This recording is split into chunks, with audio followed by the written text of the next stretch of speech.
A ata da sessão anterior. De acordo, presidente.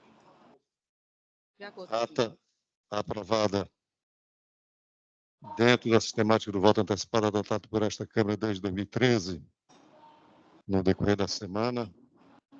Os votos foram todos lançados, todos os integrantes do colegiado tiveram acesso a esses votos, já se manifestaram, e nós vamos trazer na sessão apenas aqueles em que há pedido, os processos em que há pedido de preferência ou sustentação oral. Os demais, nós vamos apenas ratificar os julgamentos lançados antecipadamente e divulgaremos o resultado após a sessão. Eu começo com os processos com pedido de sustentação oral do SAGE. Eu chamo o item 3, o agravo de instrumento 062-7162, dígito 73.2023, em que é agravante José Benedito Mendes da Rocha e agravado o INSS, relativo ao desembargador Luciano. O doutor Francisco Alves Linhares Neto está presente? O advogado não está presente, vou proclamar o resultado. Recurso conhecido e desprovido.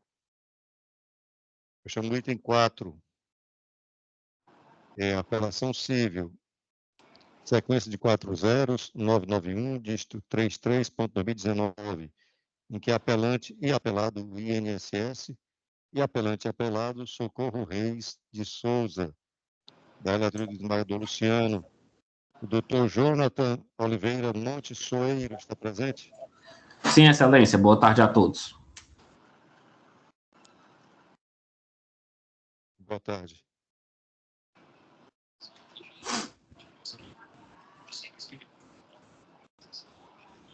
Desembargador Luciano, esse parcial, o que é que significa?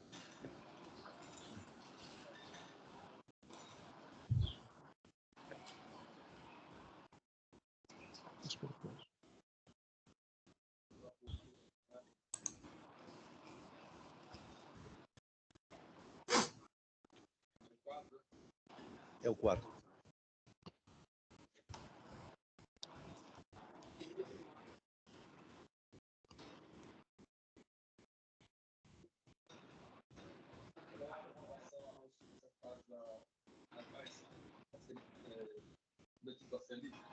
Certo, em relação ao INSS, em relação a ela, que são duas.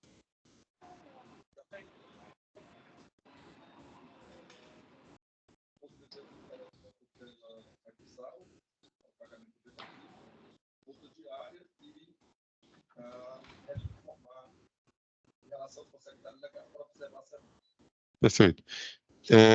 Doutor Jonathan, o recurso da sua cliente, a senhora Socorro Reis de Souza, foi parcialmente provido. O senhor ouviu o que o desembargador Luciano disse? Não, eu fiquei até com receio de interromper, mas o microfone de sua excelência, o relator, estava desligado. Então, acredito que só quem estava presencialmente conseguiu escutar. Porque aí o senhor avalia se é necessário realmente fazer a sustentação Ok, oral. se for possível repetir de novo, eu agradeço. Repetir, né? No caso, eu agradeço. Se repetir, eu vou ter que dizer qual é a sentença, né? Qual é o ato. Não vejo problema. Aí ele avalia, mas...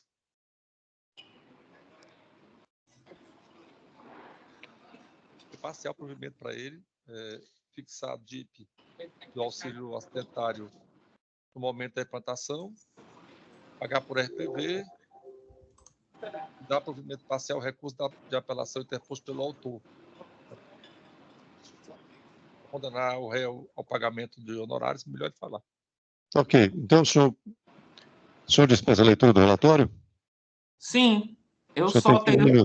Perfeito, eu só tenho só uma questão. Em relação ao recurso da INSS, está sendo desprovido? Porque aí eu focaria só na minha parte.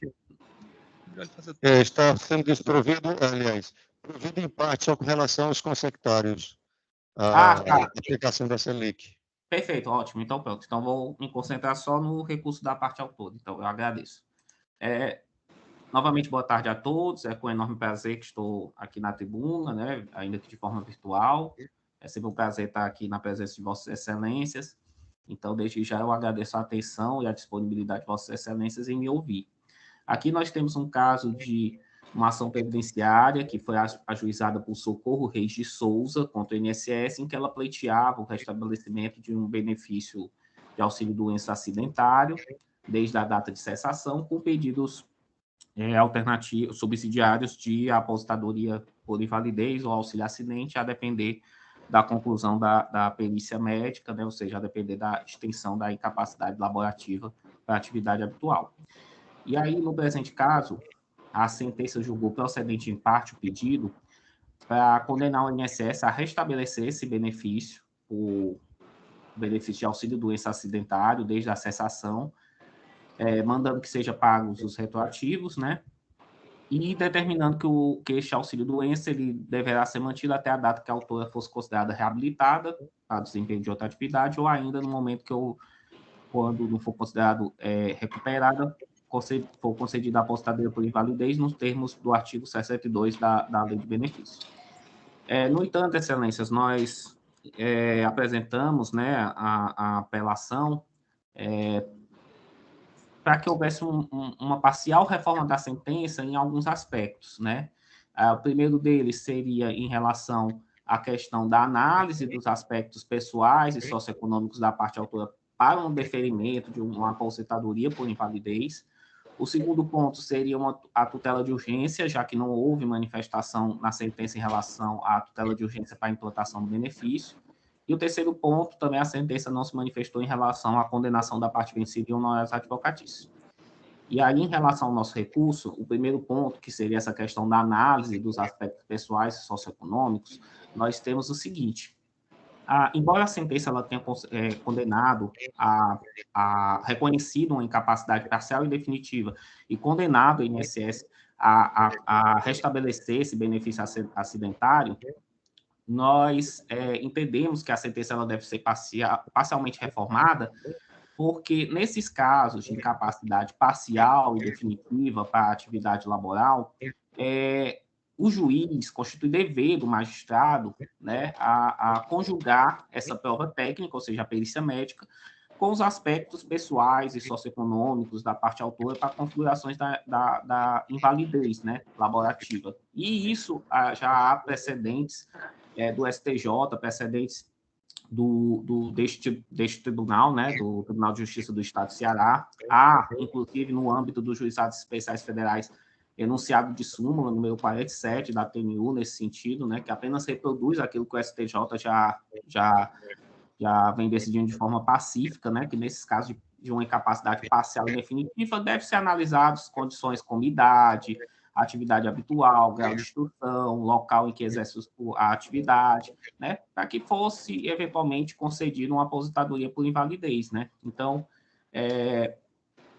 a jurisprudência é bem pacífica nesse ponto, no sentido de considerar essa invalidez do ponto de vista jurídico, né, conjugando essa prova técnica, que seria a perícia médica, com os aspectos pessoais e socioeconômicos do segurado.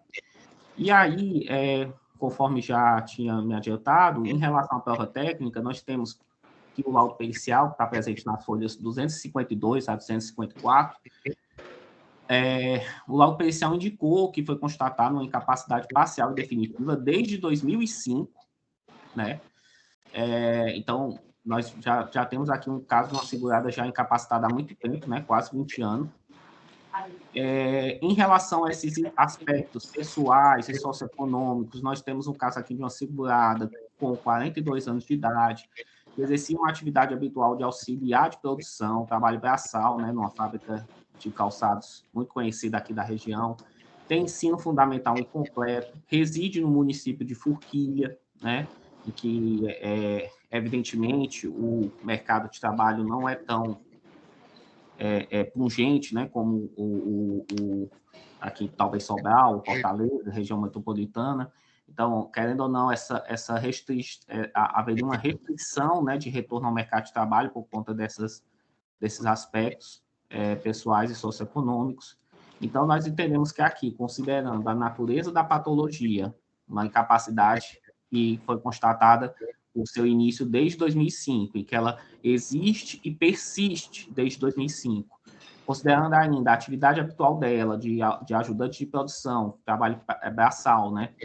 Considerando o grau de instrução dela, ensino fundamental incompleto, nós entendemos, data máxima vênia, que a reabilitação profissional, no caso concreto, é inviável, porque muito dificilmente a autora conseguiria se reabilitar em uma atividade que não exigisse um esforço físico, especialmente porque considerado aqui o baixo grau de instrução e o local em que reside. Então, o pedido aqui seria de conversão desse auxílio-doença em aposentadoria por invalidez, com os efeitos financeiros, né, desde a data de cessação, né, 1º de junho de 2018. Em relação à questão dos honorários, aqui nós temos que, embora parte vencida, a autarquia federal ela não foi condenada, né, em honorários advocatícios comerciais.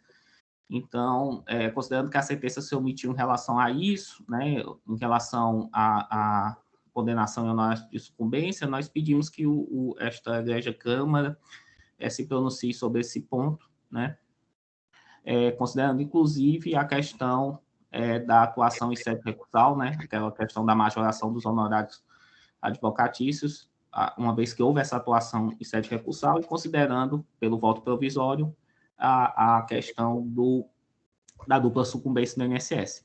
Pelo mesmo ponto, nós também pedimos aqui, porque a sentença não havia se pronunciado, em relação à concessão da tutela de urgência.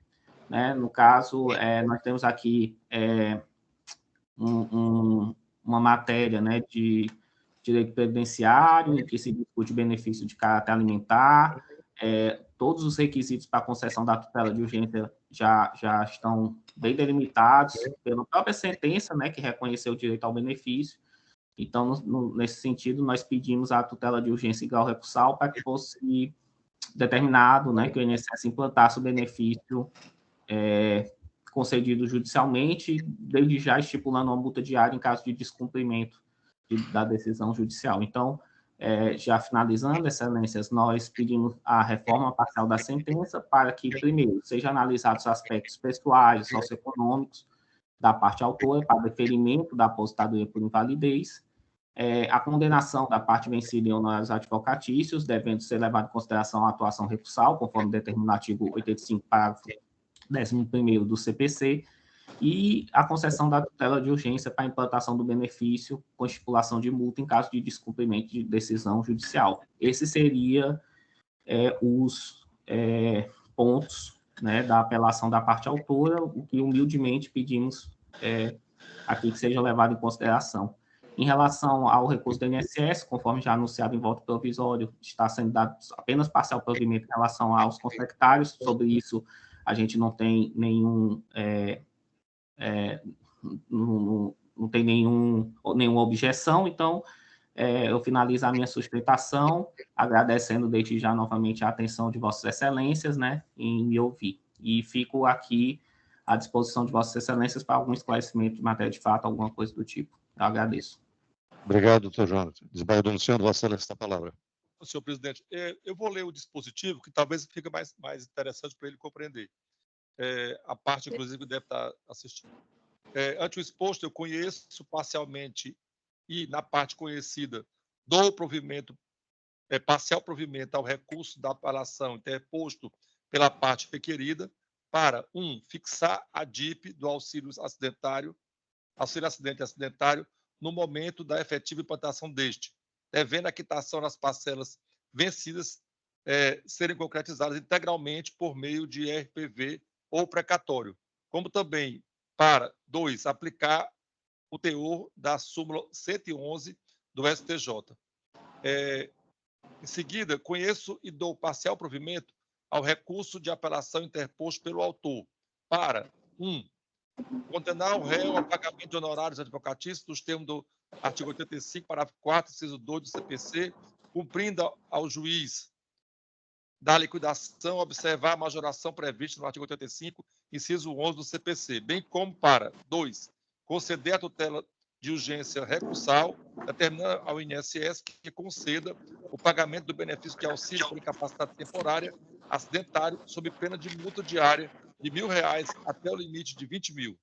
Adicionalmente, de ofício, adiciono de ofício à sentença, deve ser reformada em relação aos consectários legais, para observar a taxa Selic, artigo 3º da Emenda Constitucional 103 de 2021, a qual engloba juros e correção monetária, devendo a sentença ser mantida em seus demais termos. É como voto, senhor presidente. Obrigado, desembargador Luciano.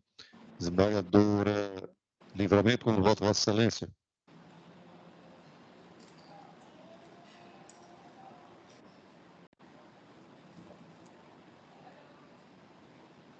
Eu voto como relator. Desembargador Jureza, como voto, Vossa Excelência. Relator, presidente.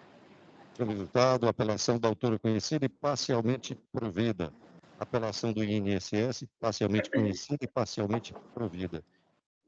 Eu chamo o item 67, um pedido de preferência na apelação civil 013-1320, dígito 56.2008, em que é apelante o Estado do Ceará, e apelada Emily Pereira Soares, da relatoria da desembargadora Iracema.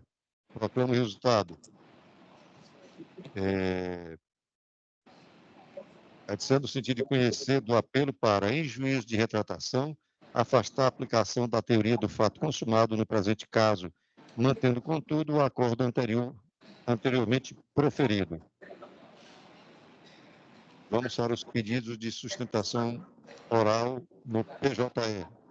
Eu chamo o item 2, a apelação civil, 026-5780, dígito 86.2022, em que a apelante Manuela Bezerra Landim Cunha e apelado o Estado do Ceará, da minha relatoria, o doutor Antônio Carlos Araújo Arruda Prado está presente?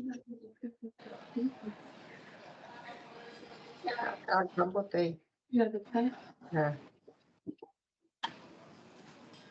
O doutor Antônio Carlos Araújo Arruda Prado não está presente. Vou proclamar o resultado. Recurso conhecido e desprovido. Eu chamo o item 3. Apelação e remessa necessária 323-28, dígito 41.2023, em que a apelante Hélia Maria Santos da Cruz e apelado do município de Maracanaú, é da minha relatoria. O doutor Jofre Medeiros Montenegro está presente? Presente, excelência. Doutor Jofre não falta, né? Estou aqui. Doutor Jofre, o voto que já prevaleceu foi no sentido de conhecer e desprover a remessa necessária e, com relação à apelação da sua constituinte, conhecer e prover. Posso proclamar o resultado? Pode sim, excelência. Remessa necessária conhecida e desprovida. Apelação conhecida e provida. Satisfação. Boa tarde a todos. Boa tarde. O item 17. Foi retirado de pauta. Adiado. Adiado. Pois é, vou só chamá-lo aqui. Apelação civil, sequência de 3 zeros, 2697, dígito 03.2010, em que apelante o Estado do Ceará e apelada Fundação Edson Queiroz, da relatoria da desembargadora Livramento. Desembargadora Livramento, Vossa Excelência está tirando o processo de pauta só por conta daquele detalhe? Mas eu acho que poderíamos julgar, não? É só... Eu posso também tirar depois, né? Não, tudo bem. Adiado, então. Não, é porque o advogado esteve presente e já saiu. Então, de qualquer forma, vai ter que ser adiado. Tá bom? Certo. Ok. Tá certo. Vamos para o item 21. O agravo de instrumento.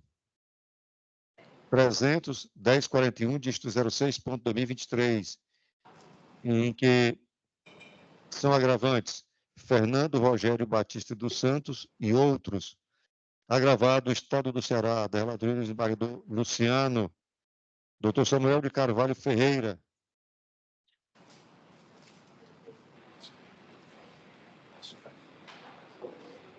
Doutor Samuel, o senhor dispensa a leitura do relatório?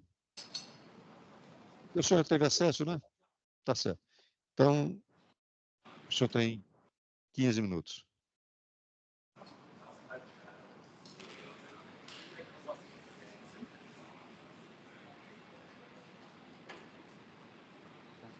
me escutando? Sim. Boa tarde, desembargadores, desembargador presidente, desembargador relator e demais desembargadores e desembargadoras presentes. Boa tarde. E sem mais delongas, vou tentar ser bem objetivo com relação a esse caso. Trata-se de agravo de instrumento, a decisão proferida pelo juiz da 5ª Vara da Fazenda Pública, no qual indeferiu um pedido de levantamento da indenização prévia, previsto no decreto que regula a desapropriação. Basicamente, a decisão recorrida, ela negou por 2 motivos. A prova de irregularidade fiscal do imóvel, né? E a questão que era a matrícula do cartório atualizado como forma para demonstrar a propriedade, a posse. Bem, nós recorremos dessa decisão e no que tange a prova da quitação fiscal, nós juntamos, consta nos autos, já com o ID informado na petição do agravo, a certidão do ITR, porque esse imóvel ele é rural, apesar de dentro de Fortaleza, ele é rural pela região ali do Ancuri, a área desapropriada onde está o açude da barragem do Rio Cocó, é lá o imóvel, era. Então, assim, lá se trata de imóvel rural, então não incide IPTU, consta nos autos uma certidão da Cefim de Fortaleza, onde declara que o imóvel não é existente na base de dados. E nós juntamos uma certidão do ITR de 2017, e vou esclarecer o porquê dessa data, onde consta a regularidade fiscal do mesmo à época. Por que essa certidão é de 2017? Já que, no caso, é a regularidade fiscal do imóvel, né? Ou vai incidir o ITR rural ou o IPTU se for urbano. No caso, o ITR de 2017, porque em 2018, o juiz da 5ª Vara da Fazenda Pública declarou a emissão na posse em favor do Estado, em 2018. E a lei que trata do ITR é expressa em informar que não incide o ITR se o imóvel já tivesse sido declarado com emissão na posse.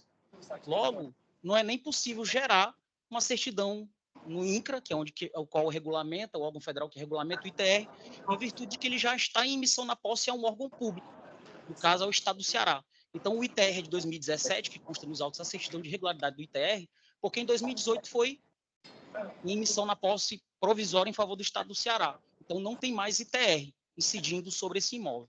Então, por isso que a gente entende que ele já está com a sua regularidade fiscal demonstrada nos autos de origem. No que tange a outra exigência do juiz da 5ª Vara da Fazenda, que ele pediu a matrícula do cartório atualizada do imóvel.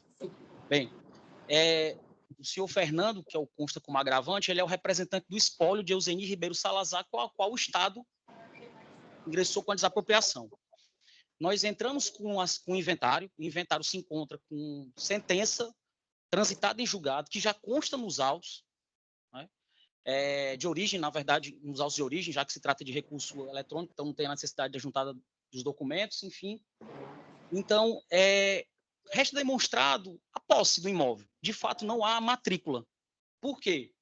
Porque incide sobre os mesmos o ITCD. Esse ITCD custa aproximadamente uns R$70 mil, mais as custas processuais do inventário, algo em torno de R$80 mil, só para expedir o formal de partilha ao cartório, para fazer essa matrícula atualizada, fora todo o trâmite cartorário para um desmembramento de um imóvel que já é uma barragem do Rio Cocó. Então, existe uma questão aí burocrática, administrativa, que vai demandar muito tempo. A gente alegou isso e as partes são hipossuficientes. Mas, no caso aqui, o que a gente traz à baila com relação à possibilidade da indenização é a indenização da posse, que ela é plenamente admitida pelo STJ e por esta Câmara.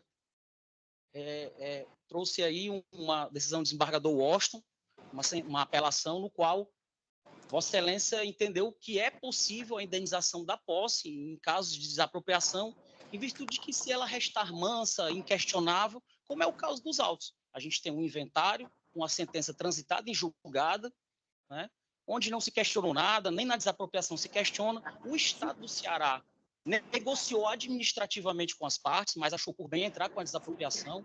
Os valores desse imóvel já estão depositados desde 2016, desde 2017 que a gente vem questionando a possibilidade desse levantamento. O Estado indicou as partes como réus na ação de desapropriação, um requerido, Então, se o próprio Estado ao qual efetuou o pagamento, o inventário não foi questionado com trânsito em julgado, nós entendemos que a posse ela é mansa, pacífica, não tem qualquer questionamento sobre a posse da mesma. Por entendimento do STJ, inclusive dessa Câmara, nós entendemos que é possível sim a indenização da posse, uma vez que é plena, pacífica, e os impostos restam regularmente recolhidos, o ITR, até a data da emissão na posse pelo Estado do Ceará. E são essas duas questões que o juízo de origem negou o levantamento da indenização prévia. Então, eu venho até na análise da tutela recursal, hoje o nosso eminente ministro Teodoro, ele à época apreciou e negou da propriedade com as devidas venhas à apreciação do embargador à época. Ele falou que não constava nos autos para verificar a posse a certidão de trânsito em julgado, mas na verdade se encontrava com a própria indicação do ID da sentença com a certidão de trânsito da primeira vara de sucessões aqui de Fortaleza, já nos autos ao qual a gente informou de origem para informar que estava regularmente. Então, excelências, eu agradeço a atenção de todos e fica a gratidão pela concessão do direito de sustentação. Obrigado a todos. Doutor Samuel. Embargador Luciano, Vossa Excelência tem a palavra. Pois não, doutor, me dê só informação. O inventário, ele consta esse imóvel sob que natureza? Como posse? Não, eles herdaram, né? Eles são irmãos da Euseni Ribeiro Salazar, que é a titular do imóvel. Tá. Aí só esse imóvel no inventário, não tem outro bem que ela deixou. Foi só o imóvel mesmo que foi desapropriado. Que não tem matrícula. Ele tem uma inscrição ainda. É tão antigo esse terreno, esses imóveis, que ele foi ainda uma inscrição. Ele ainda tem que ser convertido em matrícula a partir da lei de 76. Então, de fato, eu vou ler aqui a ementa. Civil administrativa, agravo de instrumento em ação de desapropriação com pedido de emissão provisória na posse, levantamento prévio do preço, artigo 34, Decreto-Lei 336541, ausência de comprovação dos requisitos, ação de inventário não finalizada, necessidade de dilação probatória dos autos de origem, ameaça de irreversibilidade dos efeitos da decisão, risco de devida supressão de instância, impossibilidade de deferimento da liminar para autorizar o levantamento de vultosa quantia, precedente do TJCE, recurso conhecido e desprovido. Embargador Luciano, ele afirmou que... Na realidade, nesse autos aqui não consta. Excelência, consta. Eu informo até na iniciativa, porque, na verdade, por se tratar de agravo eletrônico, não se faz necessária a juntada nos autos do agravo. Mas eu indico qual é o ID do processo de origem que consta a certidão. Na petição inicial do agravo consta a informação do ID com a sentença da sucessão do inventário, bem como a certidão de trânsito em julgado. Eu posso informar até qual é o ID aqui que eu trouxe nos meus memoriais. O senhor quer retirar de mesa e examinar? Tá certo. Está aqui, ó, ID. Tá aqui, De qualquer ID. forma, esse levantamento, ele precisa ser feito algumas considerações em relação a ele. São cumprimentos de ordem legal, de 7.12 e tudo. Então, isso aí demanda comprovação. Uhum. Eu acho que uma das soluções possíveis, já que o imóvel é objeto de um inventário, é transferir os recursos da ação de desapropriação para a ação de inventário. E lá o juiz da sucessão... Tem aí uma coisa que diz que é uma posse, então ele vai ter uma transcrição. Se tem uma transcrição anterior a 73, ela tem registro. Tem. Tem. É porque ela teria propriedade. Né? Pois é. Porque o senhor falou aqui em relação à posse, de fato, mas eu gosto que já decidiu, nós já decidimos aqui, de fato, eu posso suceder alguém em relação a uma posse. Mas o senhor fala em posse, depois o senhor falou que ela tem uma transcrição. Ela tem uma inscrição, né? Que era o nome da Euseni, do qual eles são sucessores. Por isso que o juiz de primeiro grau ele pediu a matrícula atualizada do cartório. Isso que a gente achou que seria desnecessário, essa matrícula atualizada, porque ela vai demandar... Sim. Qualquer documentação em relação a imóveis com transcrição, ele tem que ser aberto a uma matrícula. Sim. Você não vai conseguir fazer receber os valores e nem transferir esse imóvel para os herdeiros sem abrir a matrícula. Nesse caso, o juiz está correto, está no uma... Bom, não quer retirar de mesa, não, para trazer na próxima sessão? Porque ele disse que, para isso, ele vai precisar pagar o ITCD. E não tem recurso para isso, não é? Mas os recursos existem, estão lá na... Eles depositados na quinta vara da Fazenda Pública. Mas até para ele, como você sugeriu, ele tem que ter uma matrícula. Ele tem que pedir a abertura de uma matrícula, porque tem uma transcrição. Eu sei. Mas ele disse que está encerrado, falta só a expedição dos formais, porque depende do ITCD. Ele está pendente os expedientes de rigor em virtude da comprovação do pagamento de ITCD, as taxas judiciárias, né, para emissão formal de partilha ao cartório para eventual regularização.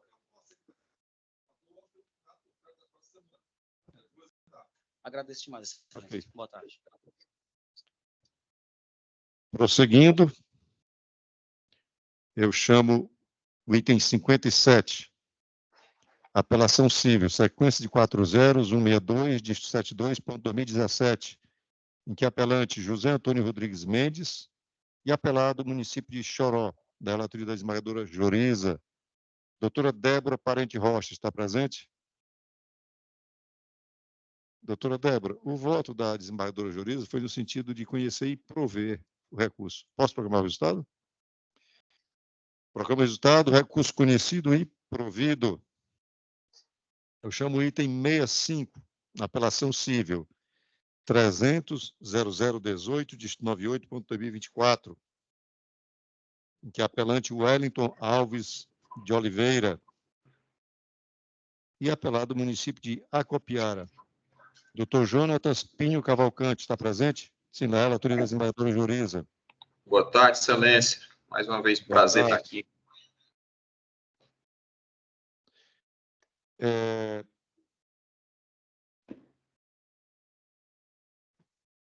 Doutor Jonatas, aqui nós temos um caso de incompetência em razão da matéria e de determinação do envio dos autos às turmas recursais.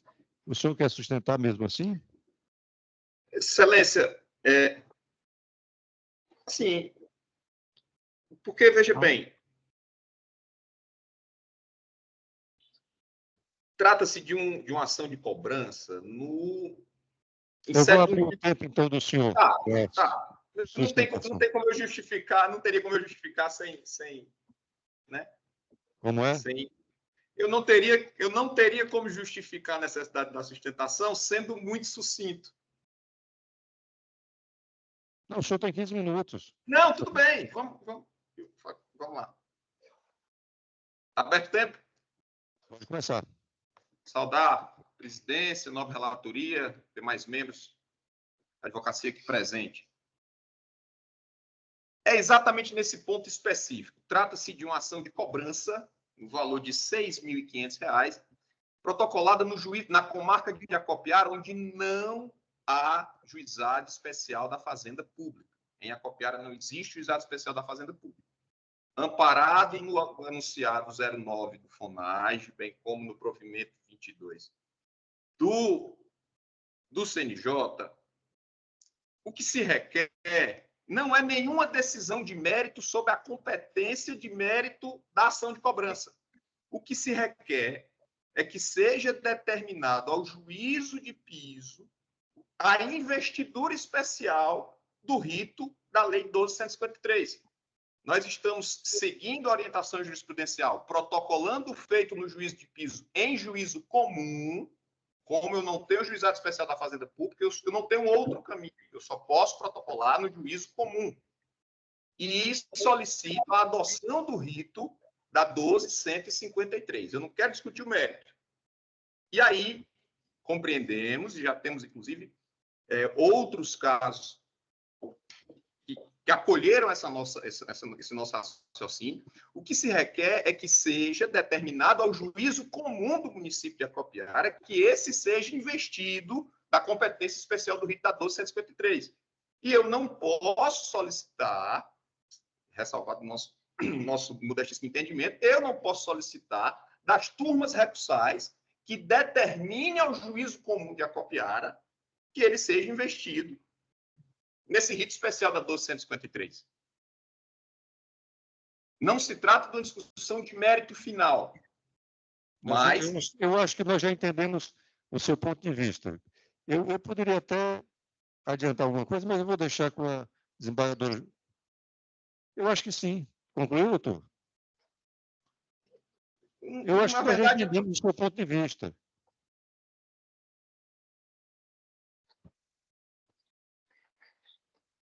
Doutor Jonathan?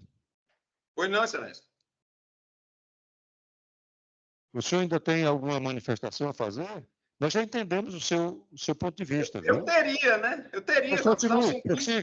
Afinal, são 15 minutos, eu teria. Mas, de toda sorte, excelência, que fique registrado aí o seguinte. Em juízo de piso, nós vamos ficar... São várias ações adquiridas de Acopiara, nós vamos ficar sempre transitando entre entendimentos diversos, absolutamente respeitáveis nas várias câmaras de direito público, mas essa ação específica é relacionada ao ano de 2023. O exercício de 2023, a parte de cobra do FTC de férias. Tá? A ação de cobrança de 18 a 22, ela tramitou regularmente e normalmente no juízo comum. Ela tramitou regularmente e normalmente no juízo comum. Então, nós vamos ficar com uma insegurança jurídica, com decisões que tramitam no rito comum em Acopiara, outras decisões que são remetidas à turma recursal. Eu tenho decisões da turma recursal que devolvem essa remessa de incompetência para lá, por entenderem que é competência deste egrégio Tribunal de Justiça determinar o juízo comum que tenha essa investidura especial do rito da 1253. Mas agradeço aí a Vossa Excelência. Obrigado, doutor Jonathan. Desembargador Júnior, Vossa Excelência tem a palavra. Boa tarde a todos e a todos. Boa tarde, doutor Jonatas. Boa tarde, esse caso, realmente, nós já temos vários precedentes aqui, inclusive sessões recentes, em que a desembargadora Livramento trouxe a mesma situação. E o detalhe é que na petição inicial já foi solicitado a aplicação da Lei 12.153 de 2009, que trata dos juizados especiais da Fazenda Pública. O juiz, antes de qualquer coisa, ele determinou o cancelamento da distribuição sob o argumento de que o sistema no qual foi apresentada a petição era incompatível ao rito desta lei. Se essa decisão está correta ou incorreta, neste momento não tem como ser apreciado por este tribunal, porque na própria petição inicial foi foi pedida a aplicação do rito dos juizados especiais da Fazenda Pública, inclusive foi sustentado da questão da competência absoluta do juizado da Fazenda Pública para tratar da matéria. Então, não tem como, nesse momento, ser apreciado aqui. Então, assim, nós já, só acrescentando que quando, mesmo o advogado pedindo rito, mas quando o juiz tramita o processo no rito comum, o processo todo tramitou no rito comum, sem qualquer, vamos dizer, sem tramitar pelo rito da lei, aí, então, assim, nós temos entendido de manter a competência e analisar a questão do mérito. Mas, nesse caso aqui, não houve qualquer manifestação do juiz se aplicaria ou não aplicaria. Então, nessa situação, não tem como, senão, reconhecer a nossa incompetência e encaminhar os autos aos juizados, ao sistema recursais. Obrigado, desembargadora Jureza. Desembargadora Iracema, como vota Vossa Excelência?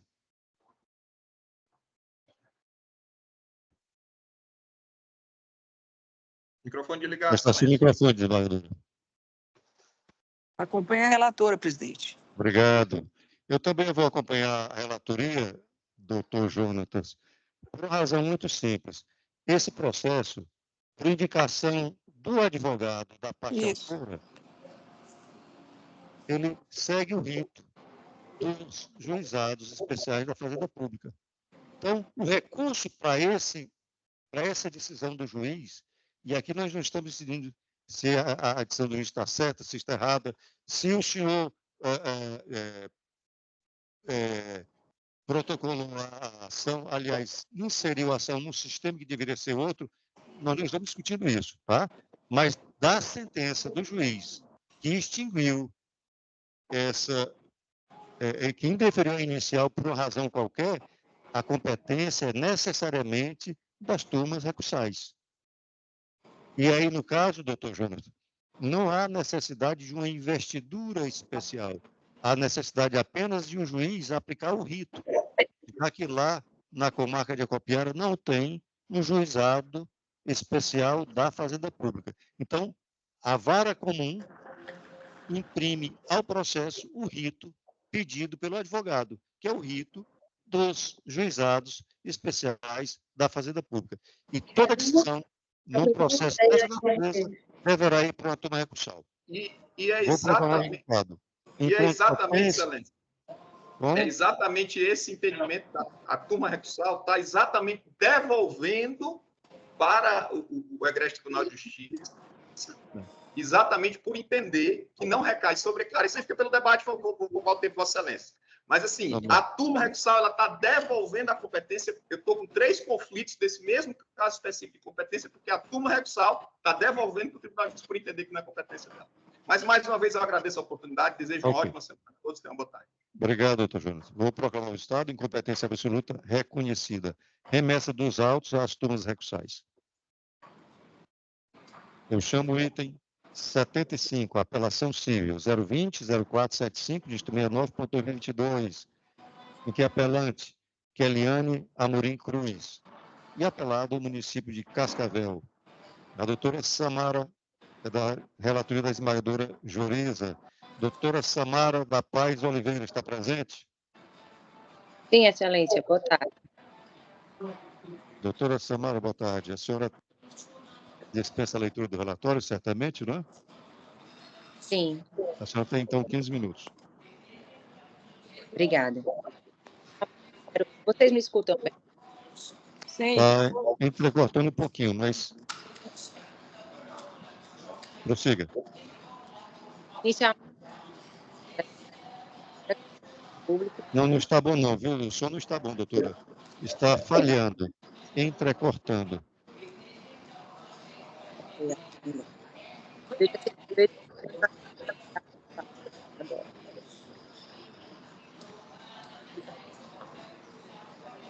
inicialmente, quero cumprimentar os presentes perante a terceira Câmara de Direito Público, garantismos embargadores, componentes, faz saúde em nome da relatora desembargadora, Joriza Magalhães Pinheiro, e demais servidores e colegas advogados.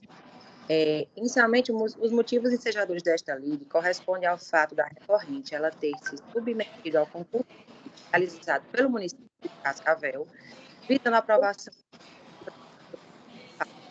o qual é edital prevê 3 vagas apenas para a formação de cadastro de reserva, não prevendo nenhuma vaga para provimento imediato. Apelante, por força de seus esforços e dedicação, se classificou-se por aprovação em primeiro lugar, conforme se extrai do instrumento de homologação do certame, ocorrido em 9 de dezembro de 2021. Conforme o item 3 do edital, o concurso passou a ter vigência de 2 anos, ao contar da sua homologação, podendo este prazo ser prorrogado por igual período, o que na prática não ocorreu, tendo sido o prazo de validade do certame findado recentemente, em 29 de dezembro de 2023, ou seja, no ano passado. Ocorre, excelência, que apesar de ter realizado o concurso para o cargo de procurador municipal, somente para a formação de cadastro de reserva, o município apelado ele não conta com nenhum servidor efetivo ocupando o referido cargo até os dias atuais. Vale destacar que nos autos foi fartamente demonstrado que, em consulta ao portal de transparência, verifica-se que consta nos seus quadros, além do procurador-geral do município, 4 procuradores assessores em cargos comissionados, sendo que 2 deles são servidores concursados para cargos diversos, mas atuando como procurador-assessor. Inclusive, os atuais procuradores do município realizaram este mesmo concurso que a recorrente e, muito embora não tenham sido aprovados, eles estão exercendo a função mediante essa contratação precária. Me refiro agora aos que estão em curso, os atuais procuradores. Então, resta de forma incontroversa, evidenciada, a preterição da promovente, haja vista que servidores comissionados estão realizando as funções inerentes ao cargo para a qual foi aprovado em primeiro lugar, e que, curiosamente, a respeito de não haver nenhum servidor efetivo ocupando o cargo, o município fez concurso apenas para a formação de cadastro reserva. E ainda que encerrado o prazo de validade do certame, sequer convocou os aprovados, mantendo assim as contratações de forma precária. Cumpre, inclusive, demonstrar que no curso da demanda foi apresentado pela recorrente a existência de 2 inquéritos movidos pelo próprio Ministério Público do Estado, em face do município, onde ambos tratam justamente dessa necessidade de concurso público para servidor efetivo no cargo de procurador municipal. O próprio Ministério Público, desde o ano de 2016, ele fez recomendações à administração pública quanto à necessidade da realização do certame para o cargo de procurador, e isso foi reiterado desde 2018 também, solicitando, inclusive, a reestruturação dos quadros da Procuradoria, adequando, assim, à disciplina da Constituição Federal. No citado procedimento administrativo, nesses que me referi, o município ele descumpriu essas recomendações e, inclusive, foi proibido o ente municipal de realizar novas contratações precárias de procuradores, de assessores, e, inclusive, foi solicitado o encerramento dos contratos com os comissionados da Procuradoria Municipal, sob pena de multar o gestor que descumpriu a medida. O que, conforme restou demonstrado nos autos, as próprias provas já colecionadas, não foi feito pela administração pública, reiterando, assim, essa conduta até os dias atuais. Não há dúvida que há, nesse caso, a ocupação de cargo cujas funções são típicas da administração por servidores comissionados, apesar de ter o ente apelado realizado concurso público e ter candidatos aprovados aguardando nomeação. Claro, a desvio de finalidade perpetrado pela administração pública, haja vista que realizou concurso apenas para a formação de cadastro reserva, quando inexiste nos quadros próprio servidor efetivo. Inclusive, excelências, conforme o próprio requerimento do orientação do STF, o número de cargos comissionados criados deve guardar proporcionalidade com a necessidade que eles visam suprir e com o número de servidores ocupantes de cargos efetivos no ente federativo que os criar. Então, por sua vez, a candidatura aprovada para a formação de cadastro reserva possui, a princípio, apenas expectativa de direito à nomeação, salvo se for demonstrada a preterição realizada pela administração pública, hipótese em que a expectativa converte-se em direito subjetivo à nomeação.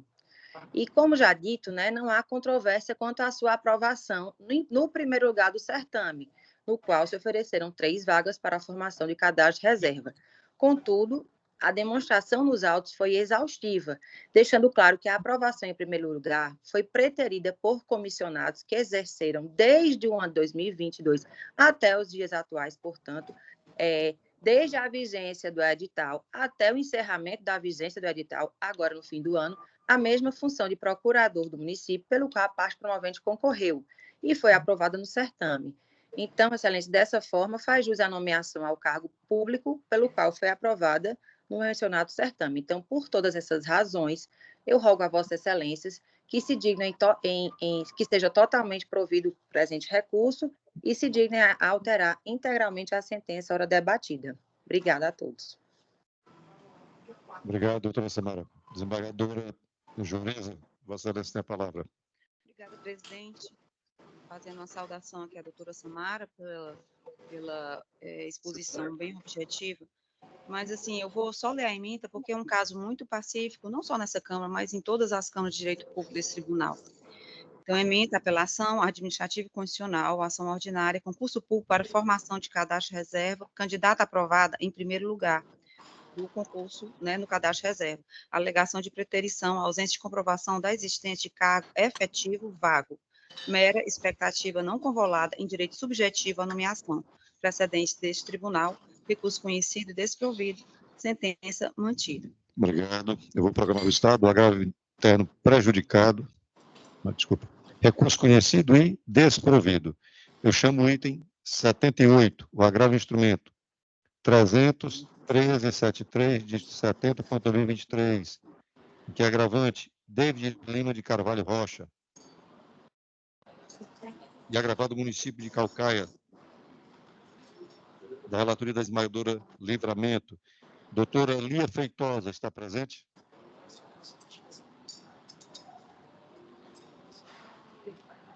Doutora Lia, a senhora dispensa a leitura do relatório, né? A senhora tem 15 minutos, então.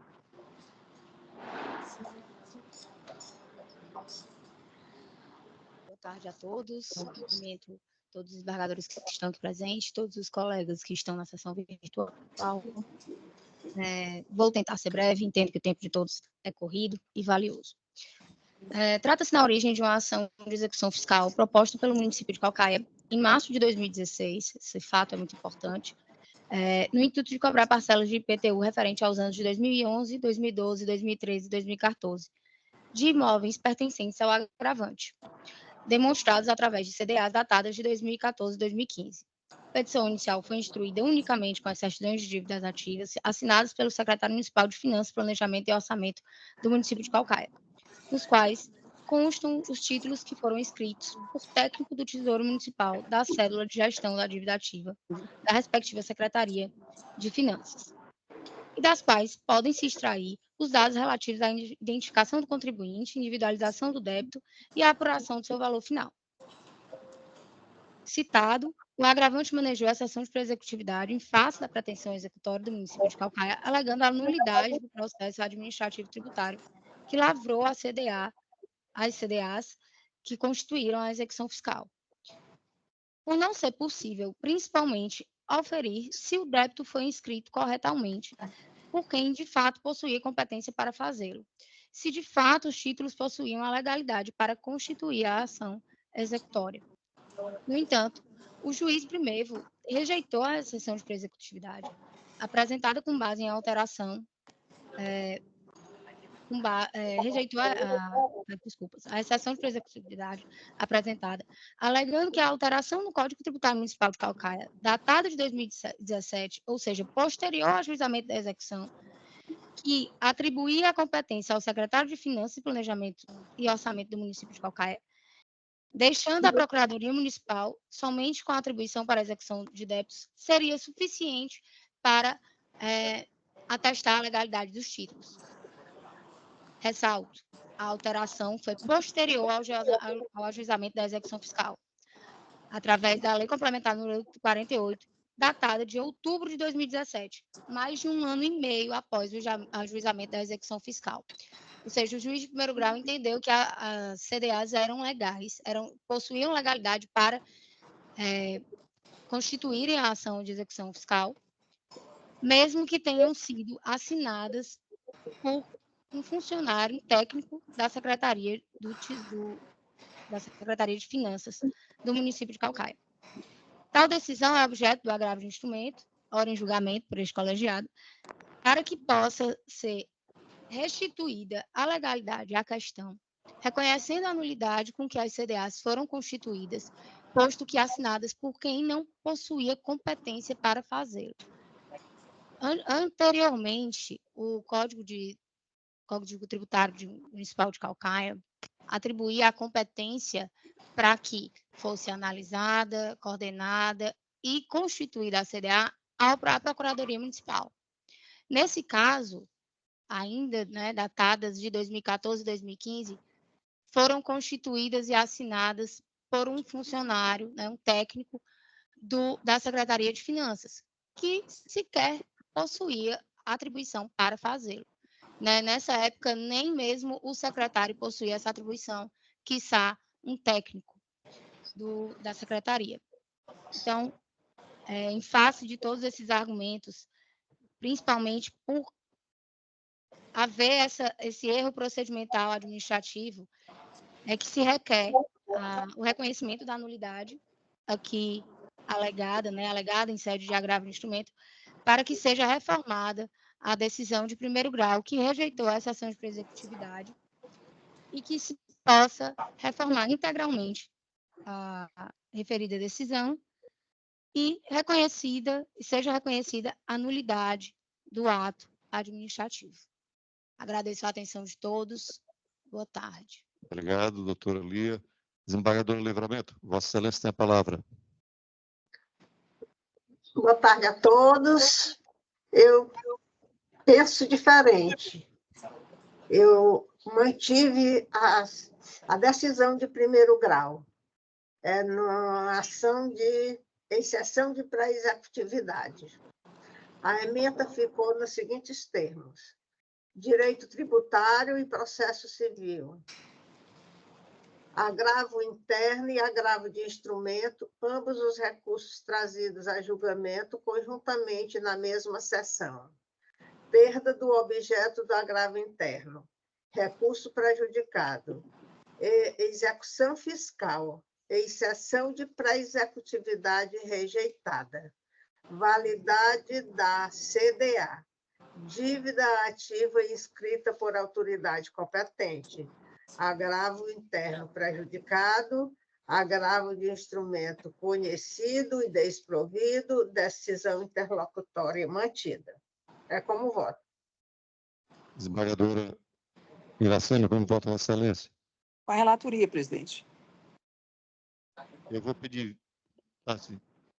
É a senhora que vota. Desculpa. Eu pulei a desembargadora Joriza. Desembargadora Joriza, como vota Vossa Excelência? Eu peço vista, presidente. Vista concedida. Ele acabou de ser, que é a marcação normal. Então, não tem, então, o buffet e o principal, é até as 15, mas se tu quiser ser Eu chamo o item 103, apelação civil, 0124575, dígito 74.2019,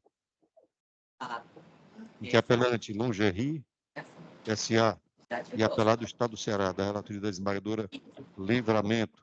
Doutora Mayra de Brito Dias Leite está presente?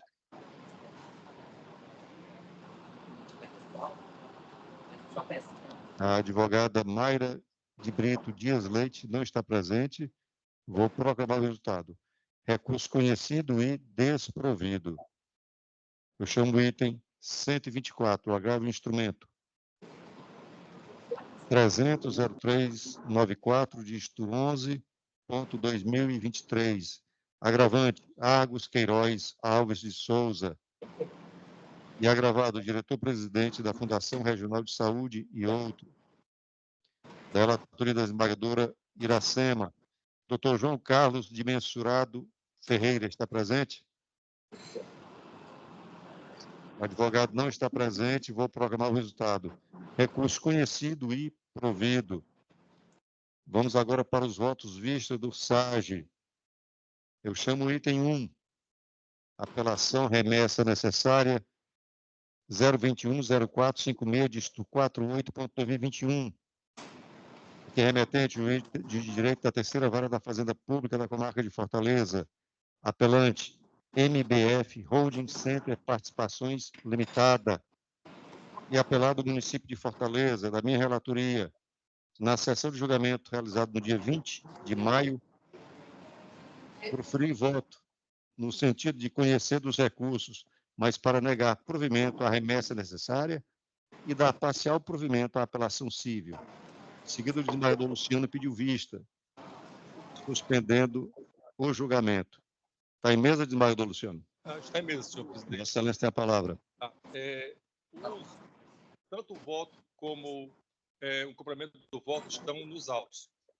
Não vou lê-los, mas eu creio que, como deve ser do conhecimento de Vossas Excelências, eu vou aqui fazer um resumo rápido.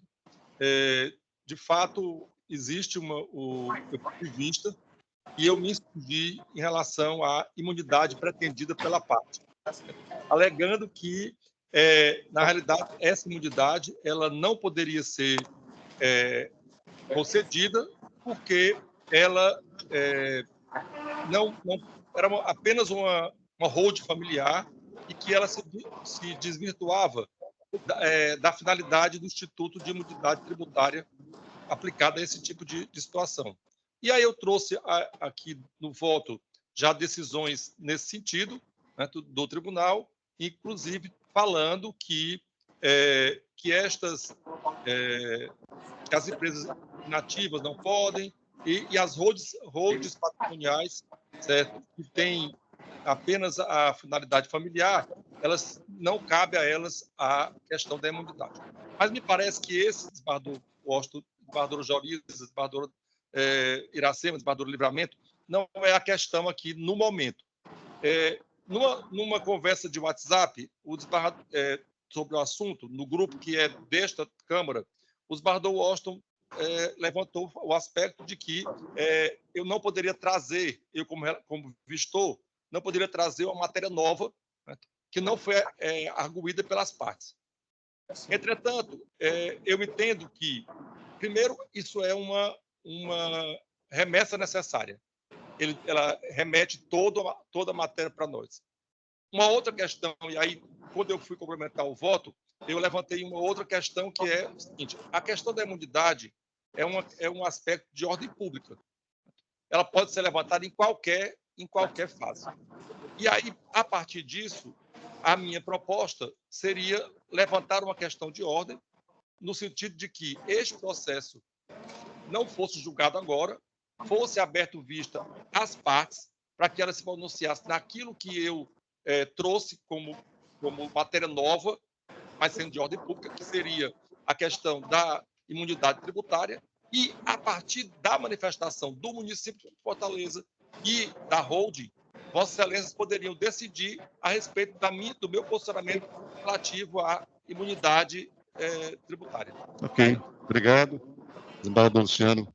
E eu rejeito, na qualidade de relator, a propositura do desembargador Luciano por duas razões.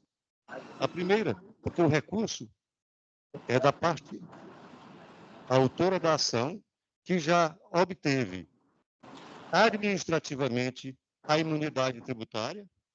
O município já reconheceu administrativamente a imunidade tributária. Isso não está em questão.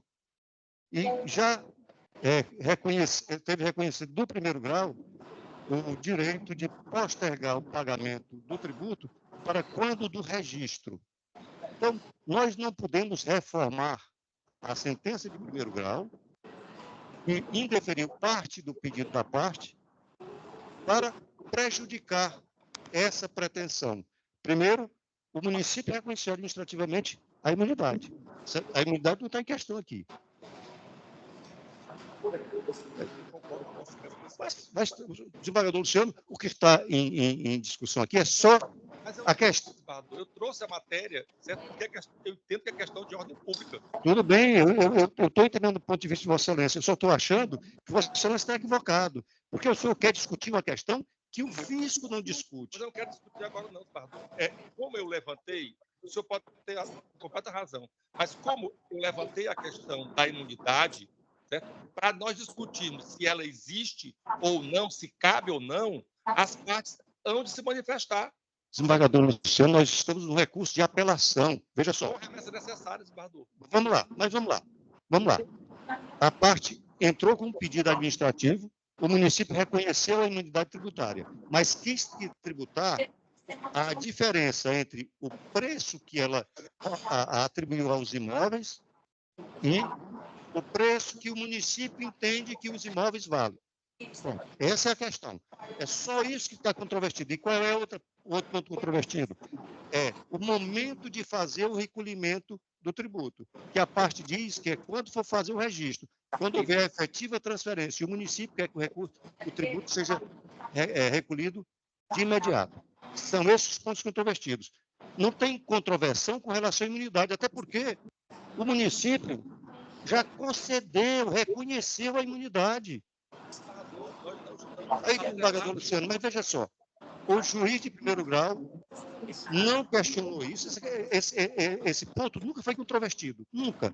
Aí o senhor, na qualidade de vistor, quer suspender o julgamento para abrir a oportunidade para o fisco, que já reconheceu a imunidade, para a outra parte, que não está discutindo a imunidade, porque esse assunto foi trazido no âmbito, foi levado no âmbito administrativo e já foi solucionado. O que está controvertido aqui no processo o fisco pode tributar a diferença entre o valor atribuído pela parte no documento de constituição de transferência da propriedade do patrimônio pessoal para o patrimônio da pessoa jurídica ou a diferença entre esse valor e o valor que o fisco entende que o imóvel vale. O bem é um bem determinado, X. A parte atribuiu um valor. O fisco diz, não, vale muito mais. É isso que está controvertido. Não cabe aqui, desembargador, nesse momento em que nós estamos julgando a remessa necessária, tudo bem, e a apelação da parte, né, para discutir a imunidade que não está sendo discutida. Vamos esquecer a imunidade, vamos considerar o seguinte: qualquer fato impeditivo, permite só que Claro, estou permitindo. qualquer ato, qualquer fato impeditivo que fosse levantado nesse processo por qualquer um de nós, ela teria uma barreira intransponível, que é a parte teria que falar sobre este fato que o vistor, o julgador, está arguindo, né, para poder decidir sobre ela. Eu concordo com o senhor, certo? Até agora ninguém falou imunidade. Quem falou imunidade fui eu, mas eu levantei uma questão de ordem, certo? E ela não pode ser decidida, não pode ser apreciada sem que a parte se manifeste. Bom, a questão de ordem pode. A questão de ordem pode ser decidida assim, né? Rejeitando, inclusive.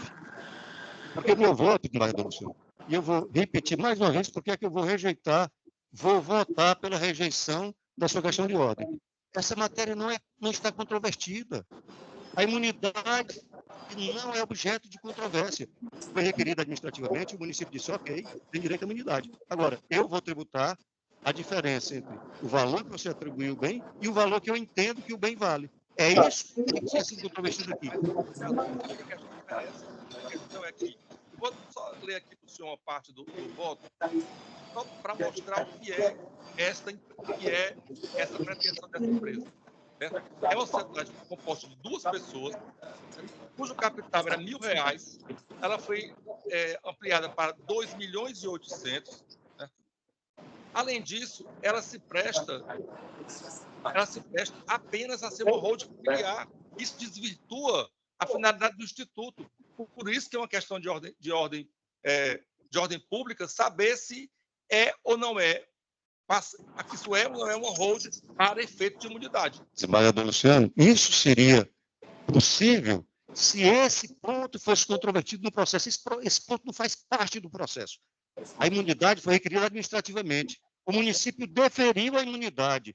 Isso está sendo controvertido aqui. Nós não podemos julgar, desembargador Luciano, nós não podemos julgar. Eu trouxe aqui banana e maçã e eu vou julgar abacaxi. Pode, se a maçã não pode, desembargador Luciano. Não pode, olha, a imunidade não é ponto controvertido, desembargador Luciano. Foi requerida administrativamente. Não seria bom, desembargador... Mas essa imunidade não está sendo controvertida no processo, desembargador Luciano. Não está mesmo, eu trouxe agora.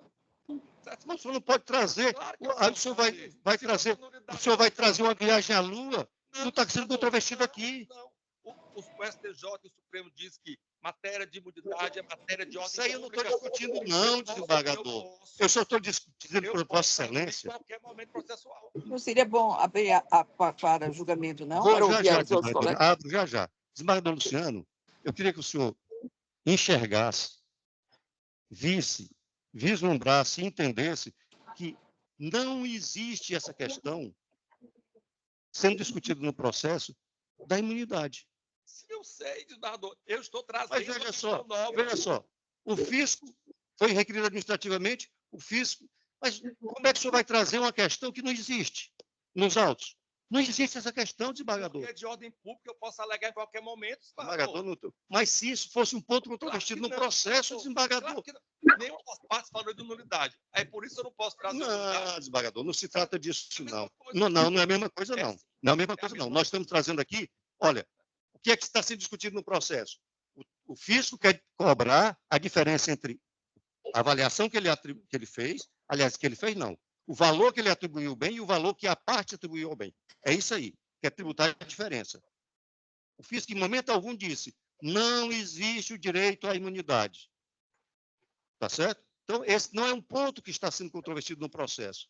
Se não está sendo discutido no processo, desembargador Luciano, nem o senhor, nem eu, nem ninguém. Claro que não, desembargador. Assim, acho que ninguém vai chegar no consenso. O senhor colhe o voto da desembargadora Iracema, né, tudo bem. Que é a questão da preliminar, e seguimos o julgamento. Tá bom.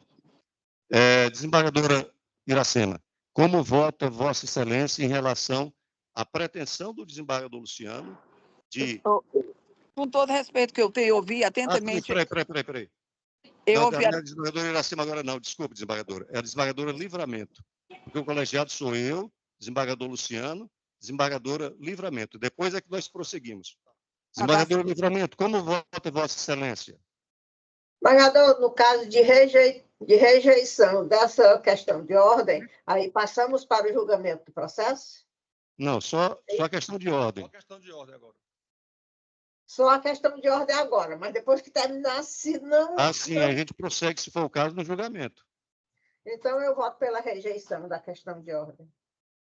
Bom, questão de ordem rejeitada. Vamos, então, prosseguir para o julgamento e aí nós vamos para o quórum ampliado, se os demais julgadores se considerarem aptos a votar. Desembargadora Livramento, com relação ao mérito, Vossa Excelência está apta a votar? Eu estou, sim. Então, Vossa Excelência tem a palavra. Mas não tem que terminar a questão de ordem? Não, a questão de ordem foi rejeitada, que é a suspensão do julgamento Todos já para votaram? falarem sobre a possível inexistência do direito à imunidade, direito esse que não é controvertido nem está sendo discutido no processo, até porque foi requerido administrativamente e o fisco disse que tem o direito. Eu tenho que votar, não? A questão de ordem já foi votada por todos? Mas...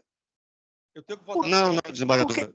Por que aqui é só a próxima sessão, o colegiado menor. O voto controvertido? Não, por enquanto é só a questão de ordem, é só o colegiado, os integrantes da turma julgadora. Quando formos julgar o mérito, e agora eu vou abrir para o desembargador Luciano, aí nós vamos para o quórum ampliado. Vossa Excelência tem a palavra, desembargador Luciano. Eu vou ler só a parte final aqui, desembargador.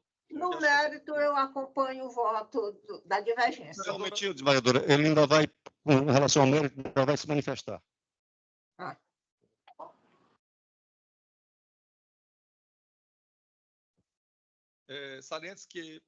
Saliente-se que, consoante já reconheceu o STF, um pouquinho mais alto aí, imunidade tributária, a interpretação há de ser restrita, atendendo sempre ao escopo pretendido pelo legislador. Recurso extraordinário, número 66259 do Rio Grande do Sul. Ministro relator Ricardo Lewandowski. Outro sim, inaplicável o tema 796 do STF, quando se parte do princípio de que ocorreu a tentativa de mera transferência de patrimônio entre herdeiros necessários. Deste modo, seguindo referido entendimento, a sentença deve ser reformada em sede de reexame necessário para denegar a segurança pretendida pela impetrante diante da inexistência de direito líquido e certo com relação à imunidade relativa ao ITBI incidente sobre os imóveis utilizados para integralizar o capital social da pessoa jurídica. Ante o exposto, divido do eminente relator para, em sede de remessa necessária, reformar a decisão conforme a fundamentação supra, restando o apelo prejudicado. Eu vou, antes de passar a palavra à desembargadora Livramento, eu vou só lembrar o desembargador Luciano o princípio da distrição. Desembargadora Livramento, Vossa Excelência tem a palavra. Nada, como eu já adiantei, eu voto com a divergência. A senhora vota com a divergência? Ok. Desembargadora Jorina, como vota Vossa Excelência? Presidente, eu tenho que pedir vista.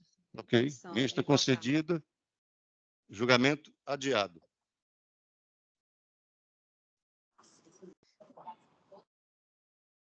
Essa vista coletiva? De certa forma, não deixa de ser coletiva, desembargadora Livramento, porque quando ela votar, a senhora, se quiser, pode refazer o seu voto. Né? O julgamento, aliás, qualquer um de nós, né? O julgamento não terminou ainda.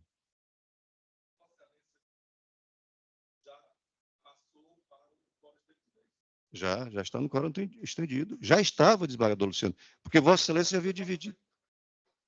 O senhor tinha lançado o voto anteriormente, desembargador.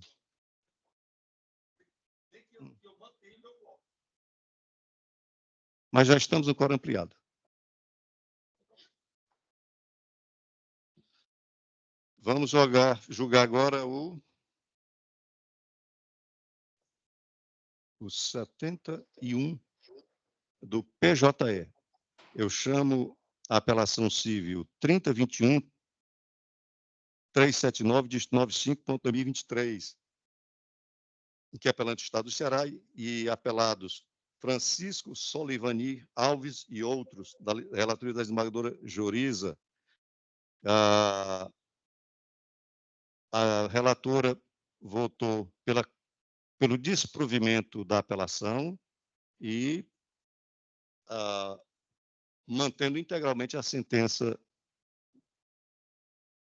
monocrática, a decisão monocrática. Eu divergi parcialmente por uma razão simples. O juiz arbitrou o valor da reparação do dano moral em R$20 mil. Nós tivemos um retardo no cumprimento de uma decisão que mandava transferir de um local de atendimento de menor complexidade para um de maior complexidade, de um paciente de 80 anos com câncer de próstata, com metástase óssea e que faleceu nesse meio tempo. Eu acho que logo após a transferência, né? Eu acho o valor excessivo, eu acho que, dadas as condições, as precárias condições de saúde e a idade avançada, não se pode afirmar que essa demora foi determinante para o evento morte, mas eu reconheço que houve sofrimento, sim, da família, houve uma busca por conseguir uma transferência para mitigar o sofrimento do paciente, né? Mas eu acho o valor excessivo, considerando aquilo que a gente tem arbitrado aqui nesta Câmara, e proponho o valor de R$10 mil. Então, meu voto seria pelo provimento parcial apenas para reduzir o valor da reparação do dano.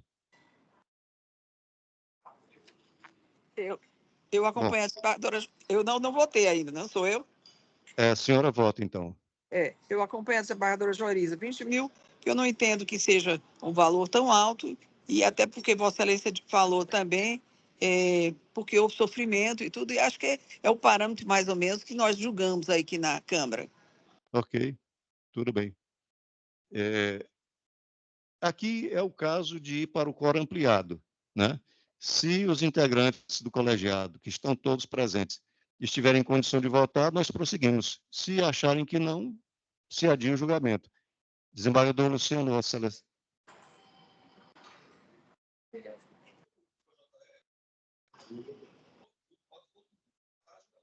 Eu não ouvi, desembargador.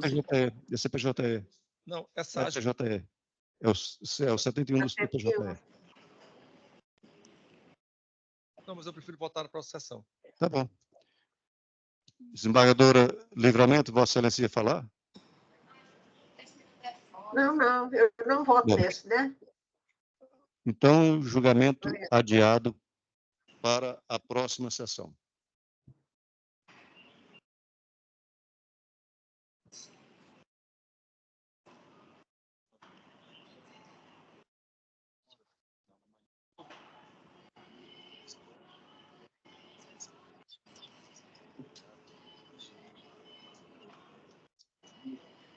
Bom,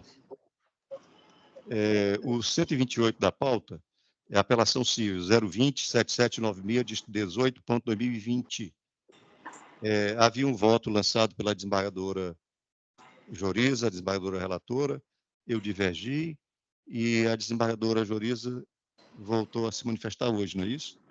Sim, eu trouxe o processo e adiantei, né, a minha manifestação para dizer que eu mantenho o entendimento, lançado e posso fazer alguns esclarecimentos, se for o caso. Desembargadora Iracema, a senhora viu o processo, viu o voto da relatoria e o divergente? Eu vi o da relatoria, o divergente, se a desembargadora Joriza pudesse dizer só a parte final. Não, o divergente foi meu. Foi seu? Foi. Entre o seu poder de vista. Talvez seja melhor a senhora se inteirar, então, e adia para a próxima sessão. Então, pode ir para a próxima sessão? Tá certo. Tá bom? Tá bom. Okay. Processos adiados do SAGE. O item 33. Apelação, remessa necessária 000-1405, dígito 28.2018, da relatoria da desembargadora Joriza. Processos adiados do PJE. O item 67, apelação civil 028-0007, dígito 38.2021, da relatoria do desembargador Luciano. O 107, apelação civil 020-3932, dígito 35.2021, da relatoria da desembargadora Livramento. O 108, o agravo de instrumento 300-1347, dígito 38.2024, da relatoria da desembargadora Livramento. O 110, o agravo de instrumento 300-0891, dígito 88.2024, da relatoria da desembargadora Livramento. O 125, apelação, remessa necessária 001-3140, dígito 56.2018, da relatoria do desembargador Luciano. E o 127, apelação civil 020-0425, dígito 74.2022, da relatoria da desembargadora Joriza. E retirados de pauta do PJE, o item 8, a remessa necessária civil 300-0544, dígito 35.2023, da minha relatoria, e o 101, o agravo de instrumento 300-05, dígito 29.2023, dígito 2023, não, desculpa, vou repetir, agravo de instrumento 300-0529, dígito 23.2023, da relatoria da desembargadora Livramento. Vencemos a pauta. Algo mais a tratar? Presidente, eu acho que hoje eu teria só 2 votos, se todos estiverem de acordo. Hoje toma posse a ministra Carmen Lúcia, no TSE, e o ministro Nunes Marques, como vice. Logo Estão mais todos de acordo? De acordo. Também de acordo? Proposição aprovada. Bom, nada mais havendo a tratar. Confirmar os votos, sim, né? confirmar os votos. Tem razão, desembargadora. Agora, Confirme, eu faço presidente. a indagação de todas as tardes de segunda-feira. Todos confirmam os votos lançados antecipadamente. Desembargadora Iracema. Confirme, presidente. Desembargador Luciano. Confirmo, presidente. Desembargadora Livramento. Também confirmo todos os meus Desembargadora votos Joriza. provisórios. Eu também confirmo. Com nada mais havendo a tratar, declaro encerrada a sessão. Obrigada. Boa tarde a todos. Boa tarde.